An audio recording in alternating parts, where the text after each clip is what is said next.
Hi అండి. ఈరోజు వచ్చేసి మనం బెల్లంపల్లి దగ్గర ఒక విలేజ్కి రావడం జరిగింది.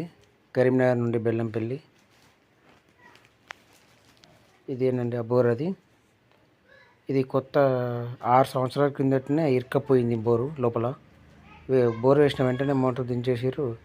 ఒక 3-4 రోజులు నడిచినాక వెంటనే నీళ్ళు వస్తలేదని ఇక్కడ ఉన్న లోకల్ మెకానిక్లతోటి వీళ్ళు ఒకసారి అయితే చైన్ బ్లాక్ వేసి రాడ్లు వేసి తీయడం జరిగిందట.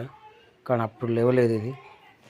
వాళ్ళు ఉండి చెప్పేసారట, మోటార్ రాదు, పైప్ కాడ చెప్పిస్తాం, లేదంటే బోర్ బండి తీసుకొచ్చి ఎయిర్ పెట్టియండి, వెళ్తుంది లేకపోతే లేదు అని చెప్పిరుగా. అప్పుడు వీళ్ళు పెద్ద ఇంట్రెస్ట్ చూపెట్టలేదు. అప్పుడు వాటర్ సోర్స్ ఎక్కువ ఉన్నాయి ఇక్కడ, పెద్ద పట్టించుకోలేదు. ఇప్పుడు ఏంటంటే ఇప్పుడు ఎండలు బాగుండటం వల్ల నీళ్ళు బాగా లోపలికి పోతున్నాయట, బావిలో సరిపోతున్నావని తీపిద్ద ప్రయత్నం మళ్ళీ ఒకసారి వేసారు. మేము వచ్చేసి ప్రొద్దున్నే ఇక్కడికి వచ్చేసరికి ప్రొద్దున 5 గంటలకు అక్కడ బయలుదేరినాం. ఇక్కడికి వచ్చేసరికి 8 బాగా అయింది. సో ఒకసారి అయితే చైన్ బ్లాక్ వేసి చూసినాం, వర్కౌట్ కాలేదు. ఇక సో ఎంత ఉంది ఏంది కథ అనేది మనం మన దగ్గర ఉన్న తాడు ఉంటుంది కదండి, 12 mm తాడు, దాంతో మెజర్మెంట్ చేసినాం. మోటార్ వచ్చేసి 230 ఫీట్ల మోటార్ ఉన్నది. ఇది ఆ తాడు.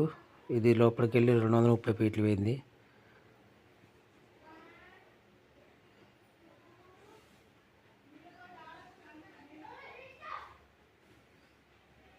మళ్ళీ బయటికి వెళ్ళేసినామండి. బయటికి వెళ్ళేసరికి 185 ఫీట్లు మాత్రమే పోతుంది అన్న. మరి 180 ఫీట్లకి పోతుంది. సో ఇక వాళ్ళు కట్ చేసి ఇచ్చారన్న, మేము వేరే మోటార్ తీసుకొచ్చుకోని చెప్పారు. సో ఇక లోపలికి వెళ్ళి పైపులు వేసి కట్ చేసి ఇచ్చేసిన, పైపుని వైర్ వచ్చేసింది. Thank you.